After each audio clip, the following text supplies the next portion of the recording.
Allez, ça part.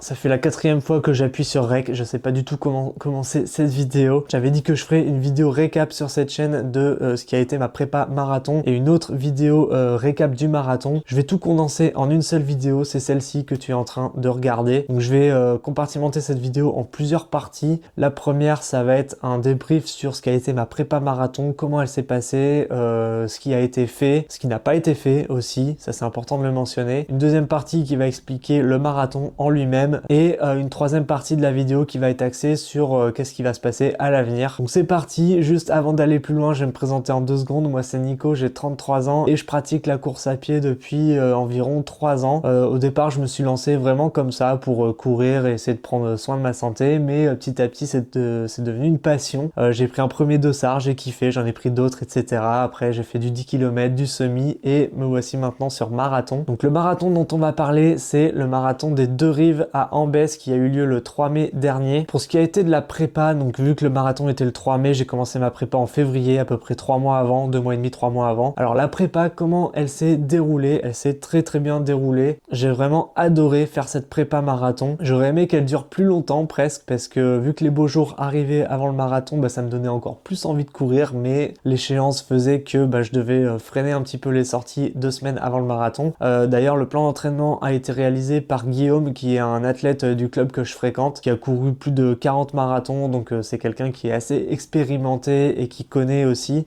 Il me connaît un petit peu parce que bah, je cours souvent avec lui, tous les mercredis au club on court ensemble et puis on court aussi en off ensemble. Donc c'est quelqu'un qui a compris aussi mon profil et qui a su adapter le plan d'entraînement en fonction de mon profil. Justement, profil un peu particulier parce que étant papa d'une petite fille récemment, eh bien j'ai un emploi du temps qui est assez strict, en plus de mon travail qui me demande aussi énormément de temps. Donc suivre une prépa marathon de manière assidue en liant le côté vie de famille et boulot, bah, c'est quelque chose de pas évident à faire. Tous ceux qui ont fait des prépas marathon le savent, mais c'est quelque chose de très réalisable, hein. Il suffit d'avoir une bonne organisation. Donc globalement, ma prépa elle s'est déroulée sur 12 semaines. Une semaine type d'entraînement, c'était le lundi sortie longue. Moi les sorties longues n'étaient pas le dimanche parce que je voulais privilégier les moments avec ma famille justement. Donc je mettais les sorties longues le lundi. J'ai l'avantage aussi d'avoir un boulot dans lequel je peux moduler mon temps vraiment comme je veux. Donc le gros de la prépa se déroulait la semaine et les week-ends c'était un petit peu des temps off, sauf le dimanche où j'avais des séances spé semi à faire. Le mardi c'était soit un petit footing, soit de la muscu, soit un jour off. Le mercredi c'était séance au club, donc c'était du fractionné. Le jeudi souvent c'était off. Le vendredi c'était un petit running,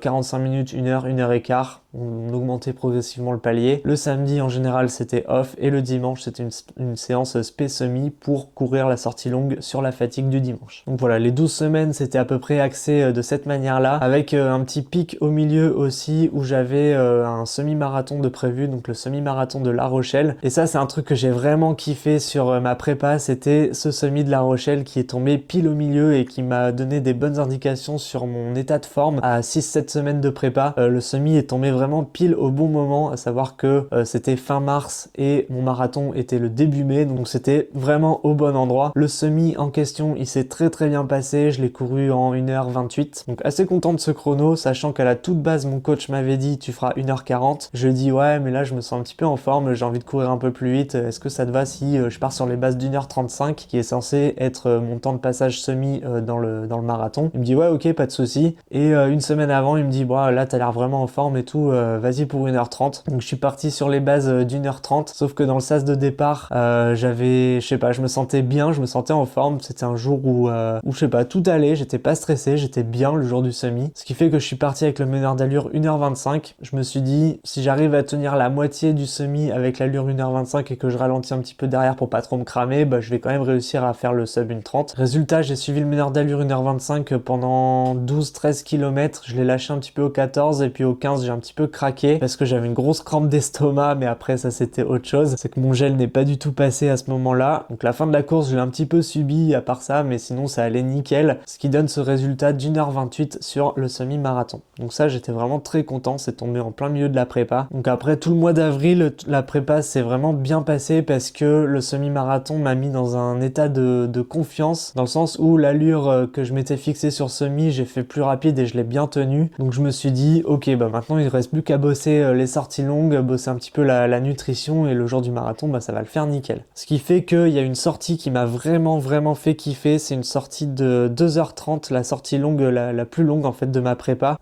J'ai fait 32 km à allure 4,42 et ça j'étais refait à la fin, surtout que la première heure je l'ai faite à 4,55 au kill à peu près, et l'heure et demie qui a suivi, bah ça tournait autour de 4,30, j'ai même des kilomètres, le kilomètre 26 à 4,27, et toujours sans trop monter dans le cardio, donc ça j'étais vraiment refait. Je suis sorti de cette séance, je pouvais vraiment continuer en plus, hein, je pouvais taper le marathon ce jour-là sans aucun problème, et là je me suis dit ok, là on est 3 semaines avant le marathon, je me sens vraiment bien, donc il n'y a aucune raison que ça passe pas en fait. Le reste du mois d'avril s'est bien passé aussi, on a fait un Ekiden avec le club, donc un Ekiden c'est un marathon en équipe. Moi j'étais aligné sur un 10 km, j'ai battu mon PR sur 10 km du coup, que j'ai fait en 38,40, donc très content aussi de ce chrono. J'avais pas du tout prévu de faire un 10 km on va dire rapide, parce que pour moi c'est rapide, pour d'autres c'est du footing, mais ça aussi ça m'a un peu mis en confiance pour le marathon, donc ça c'est cool. Donc voilà, ensuite la fin de la prépa s'est très bien passée, j'ai fait quelques petites sorties, et puis bah surtout c'était le début de l'affûtage à ce moment-là, donc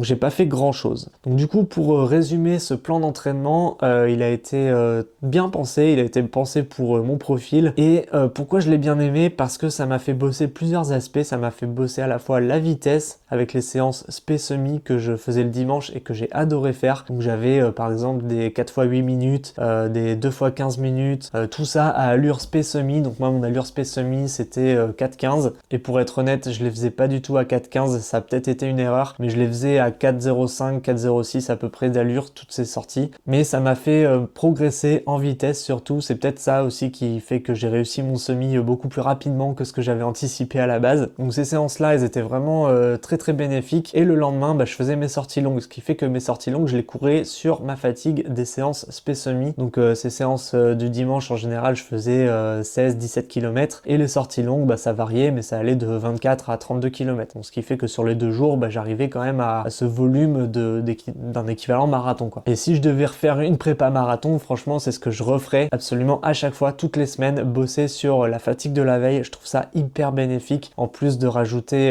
une séance d'intensité dans la semaine, et en plus de ça 2 séances de footing cool. Donc voilà, cette prépa c'était à peu près tout ça. Moi j'ai fait environ 85% des séances qui étaient prévues sur ma prépa. Pourquoi j'ai pas fait 100% des séances? La première raison c'est que j'avais pas le temps, parfois j'avais trop de boulot, et du coup bah je préfère quand même privilégier le boulot à la course à pied, et parfois aussi j'étais malade, donc forcément avoir un enfant à la crèche bah ça ramène toutes les maladies, toutes les bactéries et tout, donc bah, les parents deviennent malades aussi, ce qui fait que ça a impacté quelques sorties, et ce qui fait aussi que bah, j'ai pas pu faire 100% de ma prépa. Les séances que j'ai squeezées un petit peu, c'était des séances qui étaient pas forcément impératives, dans le sens où c'était pas des grosses séances, c'était pas des sorties longues. J'ai fait toutes mes sorties longues, donc ça déjà c'est bien, mais voilà, parfois il faut faire des choix, il y a des séances qu'il faut squeezer, et j'en ai squeezé quelques-unes, à peu près 15% de ma prépa. Donc voilà ce qui conclut ma prépa marathon. On arrive maintenant au deuxième chapitre de cette vidéo, qui est bah, justement le jour J, le marathon à Ambès. Qu'est-ce qui s'est passé le jour du marathon? Alors il s'est passé tellement de choses, je l'ai raconté un petit peu sur Strava, mais je l'ai raconté à chaud. On arrive le matin, échauffement, tout ça, tranquille, tout va bien. Il commence à faire un petit peu chaud, bon d'ailleurs, parce que Ambès, en fait, faut savoir que c'est situé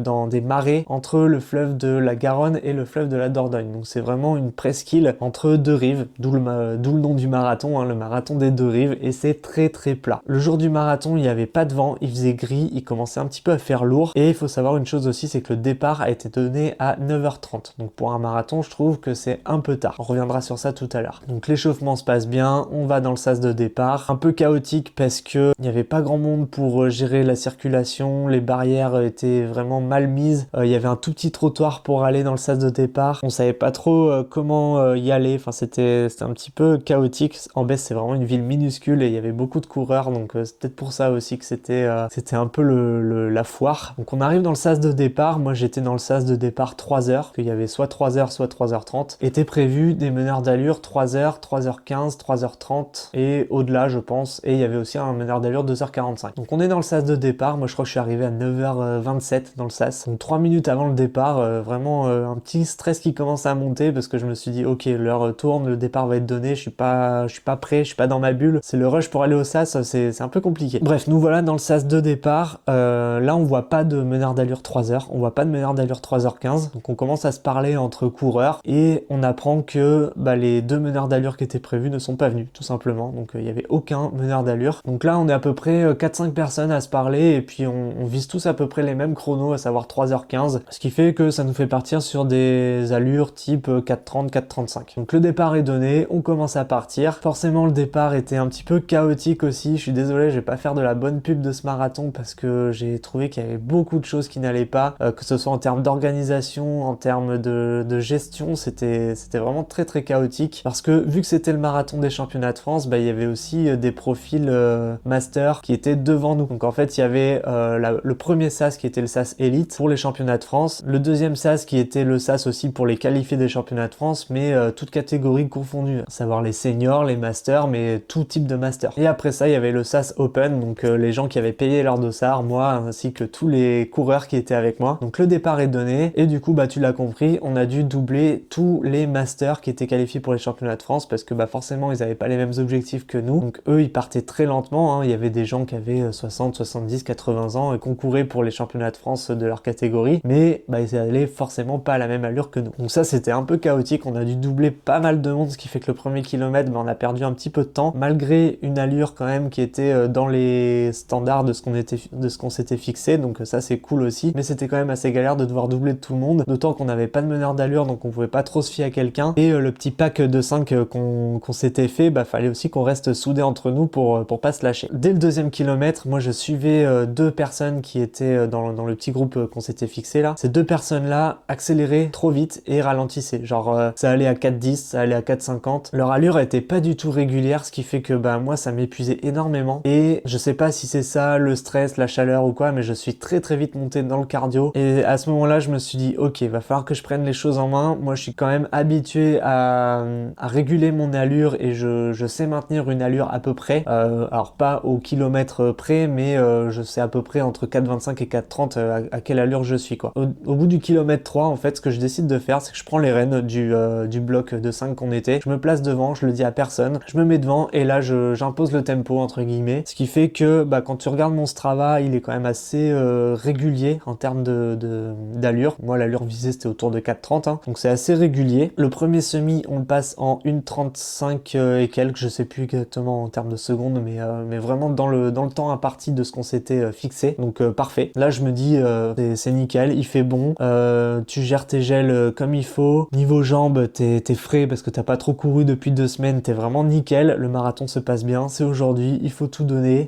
fais ce que tu sais faire quoi. Donc on continue, tout se passe bien, et là arrive pour moi le moment qui a fait que le marathon a totalement basculé d'une seconde à l'autre, c'est un ravito qui est apparu au 25e kilomètre que je décide de prendre parce que j'avais plus de flotte sur moi. Donc je décide de prendre ce ravito et du coup là c'était des boissons gazeuses qui étaient posées sur la table, mais sauf qu'il faisait tellement chaud que les boissons étaient posées depuis je sais pas, peut-être 1 heure sur la table, il y avait plus de bulles, elles étaient chaudes, l'eau était chaude, donc je prends un verre, je l'avale et je fais pas gaffe en fait, c'était immonde. Et là direct après en fait, pour essayer de m'enlever le goût, je prends un autre verre de coca et pareil, pas de bulles, très chaud, donc je le recrache pas, je l'avale parce qu'il me fallait de l'hydratation, mais c'était horrible. 200 mètres plus loin, je me tape une grosse crampe d'estomac, mais vraiment vénère, et là je me dis ok, ça va être très très long. Donc je continue le kilomètre comme ça avec un mal de ventre, j'avais pris mon gel 3-4 km avant, et je continue de courir, je continue, et là vraiment la douleur devient de plus en plus insistante, jusqu'à ce que je me dise ok, mais là mec, tu vas pas pouvoir continuer ta course, c'est pas possible en fait. On a la chance d'être dans les marais et qu'il y a plein de champs autour, il y avait plein d'écuries, il y avait plein de prés, de petits recoins, de machin et tout, et là je me suis dit mais là, mais faut que je m'arrête, faut que j'aille me vider quoi, c'est pas possible. Donc je m'arrête, et là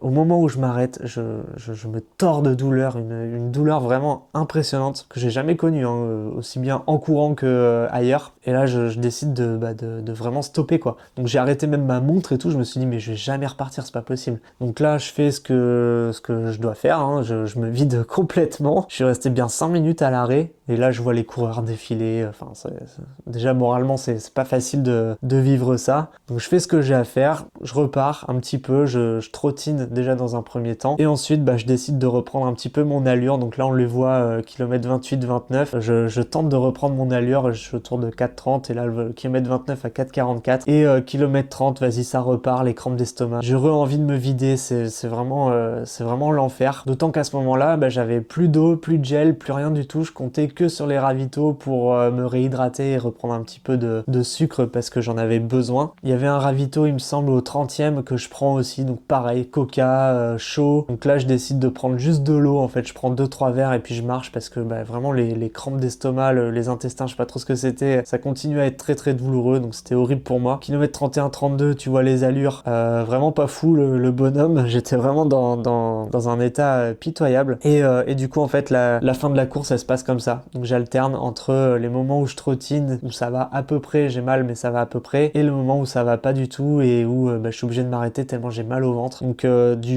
en gros, kilomètre 30 jusqu'au kilomètre 42, bah, ça s'est passé comme ça. En fait, toute la fin de la course, je l'ai subi comme jamais, quoi. J'ai même dégueulé à un moment donné après un ravito. J'ai pris, je sais plus ce que c'était, une banane ou un truc comme ça s'est pas du tout passé, j'ai tout renvoyé. Donc j'ai vomi tous mes gels que j'avais pris avant et tout. Enfin, c'était l'enfer. Ce qui fait que tout le reste de la course, bah, je prenais que de l'eau classique dans les ravitaux, 2 verres à chaque fois, et je repartais, je trottinais. Ce qui est marrant, entre guillemets, dans mon malheur, c'est que bah, je croisais des gens qui étaient un petit peu dans le même état que moi. Il y avait beaucoup de personnes qui avaient mal au bide, d'autres aussi qui avaient des crampes et du coup bah, qui se tapaient un mur monumental au 30-35e kilomètre. Moi, par chance, j'ai pas du tout eu de crampes. C'était vraiment l'estomac, le bide, le gros problème. Physiquement, ça allait, les jambes tenaient, mais le ventre, il me faisait tellement mal que je pouvais pas continuer en fait. C'était pas possible. Alors, je sais pas si c'est la chaleur, le fait d'être parti tard, le stress aussi de devoir gérer la course tout seul, de pas avoir de meneur d'allure sur qui faire confiance. Le fait aussi de se dire, bah forcément, un marathon, c'est qu'une seule fois. Toute la prépa qu'on a suivie pendant 2-3 mois avant, bah, résulte sur une journée. Et si cette journée, tous les voyants sont pas ouverts, bah forcément, bah, ça peut avoir des conséquences dramatiques. Moi, je pense que tout ça, c'est la résultante de plusieurs choses, en fait, quand j'analyse un petit peu la situation. Alors, ok, il y a eu le côté crampe d'estomac, le côté peut-être indigestion, pas intoxication, mais plus indigestion. Mais je pense que c'est la résultante de plusieurs facteurs. Le premier, c'était la chaleur. On est parti beaucoup trop tard, 9h30, c'est pas une heure de départ de marathon, on aurait dû partir à 8h. Donc première chose. Deuxième chose, bah il y avait peut-être aussi une grosse partie de stress parce que le fait de pas avoir de meneur d'allure 3h15, bah je me suis dit ok, tout va reposer sur mes épaules et je vais devoir me faire confiance à 100%. Alors l'allure, ok, je la connais, il y a pas de souci, mais je préfère quand même faire confiance à quelqu'un d'autre qui connaît encore mieux que moi les allures et le suivre pour pas me poser de questions. Là, j'étais sans arrêt en train de regarder ma montre pour savoir si j'étais aux bonnes allures, donc ça rajoute une source de stress supplémentaire. La chaleur plus ça, bah ça m'a fait monter considérablement le cardio, ce qui fait que un cardio élevé sur un effort prolongé, ça crée de la fatigue supplémentaire. Donc de la fatigue supplémentaire, ça veut dire il faut s'hydrater plus et se nourrir plus. Mais quand t'as le bide en vrac, bah te nourrir plus c'est pas possible, donc tu renvoies tout. Voilà, c'est un engrenage en fait infini de choses qui font que ça devait forcément mal se passer ce jour-là. Enfin je sais pas, hein, tout est pas écrit à l'avance forcément, mais pour avoir analysé la situation à chaud et encore aujourd'hui, je reste sur le même état d'esprit. Je me dis que je pouvais pas faire mieux en fait. Je pouvais pas faire autrement que ce qui s'est passé. J'ai donné le maximum de moi-même, tout simplement. Là où j'ai eu de la chance, c'est que musculairement tout a tenu. J'avais pas de crampes. Juste à la fin, bah, les mollets un petit peu raides, mais en vrai ça allait. Donc rien que pour ça, j'en tire vraiment que du positif. Le reste, je dirais, c'est juste pas de chance en fait. J'ai totalement foiré mon marathon parce que l'eau était trop chaude, si je peux résumer comme ça. Non, en vrai, je sais pas si c'est la raison principale, mais disons qu'à part ce jour-là, même sur des sorties longues, je n'ai jamais connu ça. Donc forcément, ça a dû jouer. Donc temps officiel 3h32-54. J'ai fait moins bien que mon premier marathon où j'ai fait 3h27. Le chrono, il est anecdotique hein, aujourd'hui parce que bah, compte tenu de mon état physique, c'était compliqué vraiment de faire mieux. D'autant plus que je l'ai pas dit, mais j'avais très très mal dormi. Non pas que j'étais stressé, mais ma petite était malade, donc j'avais eu 3h30, 4 heures de sommeil, ce qui fait que c'est pas du tout réparateur et ça me met pas dans des bonnes conditions pour faire un marathon. C'est pas grave, c'est comme ça, il faut l'accepter. Donc du coup, pour résumer, je suis absolument pas déçu, même si j'ai totalement foiré mon marathon et l'objectif que je m'étais fixé qui était de 3h15. J'ai fait 18 minutes de plus quand même hein, que mon objectif, c'est énorme. Mais au final, je suis pas déçu parce que musculairement, ça a tenu. L'allure, je la connais, je sais la tenir, il y a pas de souci. Je pourrais la tenir prochainement sur un autre marathon, peut-être même plus rapide, j'en sais rien. Mais une chose est sûre, c'est que cet échec, il va pas m'abattre, ça c'est sûr. Il me donne envie de réussir cet objectif qui est de faire un sub 3h15 et peut-être même mieux, j'en sais rien. En tout cas, je vais tout donner pour. Je me suis déjà inscrit pour le marathon de La Rochelle qui a lieu en fin d'année, en novembre, et durant ma prépa, j'ai le semi de Niort qui est calé aussi, un petit peu comme le semi de La Rochelle par rapport au marathon que j'avais là, donc qui était je crois 6 semaines avant le marathon, donc qui tombe parfaitement durant ma prépa. Je vais refaire une prépa similaire en mettant un petit peu plus de volume, en mettant un petit peu plus d'intensité aussi, un peu plus de vitesse et plus de volume sur les sorties récup, histoire de vraiment avoir beaucoup plus de caisse et d'encaisser mieux musculairement. Je vais bosser quoi? Je vais bosser ma stratégie nutrition un peu plus, pas dans le sens où je vais prendre plus à chaque sortie, mais dans le sens où je vais avoir plusieurs stratégies de nutrition différentes. Donc là on est en mai, je me donne tout l'été pour bosser différentes stratégies de nutrition, voir ce qui colle pas, et lorsque je commencerai ma prépa en septembre, et ben là je me fixerai une seule stratégie de nutrition, je sais pas laquelle encore, et ce sera celle-là jusqu'à la fin et jusqu'au marathon. Un petit mot aussi sur le parcours hein, qui est très plat comme je l'ai dit. Le marathon d'Ambès, c'était le marathon je crois le plus plat de France avec 30 ou 40 mètres de dénivelé positif. Je sais même pas si c'est pas moins d'ailleurs, parce que quand on regarde le Strava, alors moi il me dit 56 mètres de dénivelé positif, mais en vrai j'y crois pas du tout, parce qu'il n'y a aucune montée tout simplement, il n'y a pas de montée, il n'y a pas de descente, pour moi c'est que du plat, il n'y a aucun élément compliqué dans ce marathon, ce qui en fait un parcours vraiment génial pour faire un record, mais pas lorsque le départ est à 9h30, pas lorsqu'il fait presque 20 degrés, donc ouais, un peu de frustration aussi de ce côté là. Voilà, je suis désolé, j'ai pas une seule image à te montrer du marathon, j'ai même pas une seule photo, enfin si, il y a les photos que les photographes ont fait, mais j'ai pas voulu les acheter. Donc comment conclure cette vidéo, comment conclure ce chapitre là hein, de ma carrière de runner, si on peut appeler ça comme ça. Non, en vrai,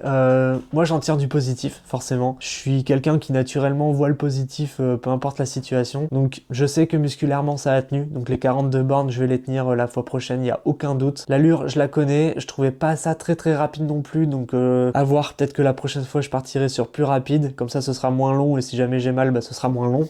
J'en sais rien, mais peut-être c'est une technique de bourrin, mais qui sait, hein, ça peut peut-être marcher. Tenter un sub 3 heures, pourquoi pas. Non, je sais pas, mais ouais, si je devais tirer des conclusions de tout ça, bah, avant tout, c'est que la course à pied reste un kiff pour moi, c'est un plaisir, ça doit rester un plaisir. Outre le chrono, outre le fait de ne pas réussir un objectif qu'on s'est fixé, j'ai quand même pris beaucoup de plaisir durant ce marathon. Alors moins sur la fin forcément, hein, parce que bah, l'estomac me faisait tellement mal, mais ça fait partie de l'expérience marathon, ça fait des choses à raconter, la preuve. Mon coach m'a dit, le marathon c'est un animal compliqué à dompter. Il a totalement raison en disant cette phrase-là, il a tout résumé en fait, parce que il peut se passer tellement de choses durant ces 42 km qui font que bah en un claquement de doigts tout peut vaciller d'un seul coup. C'est ce qui s'est passé pour moi, c'est ce qui s'est passé pour de nombreux autres coureurs que j'ai croisés. Il y avait des gens qui étaient en crampes, il y avait des gens qui faisaient presque des malaises. Donc ouais, le marathon c'est un animal compliqué à dompter. Quelle va être la suite pour moi? Donc là j'ai déjà repris hein, les entraînements, j'ai fait une sortie quelques jours après le marathon. Là pour moi je fais des sorties un peu kiff, dans le sens où je mets un peu d'intensité et je fais des sorties vraiment au feeling, j'ai pas d'objectif précis. Je suis inscrit à 0 course avant octobre, donc j'ai vraiment le temps de voir les choses venir. Tout cet été ça va être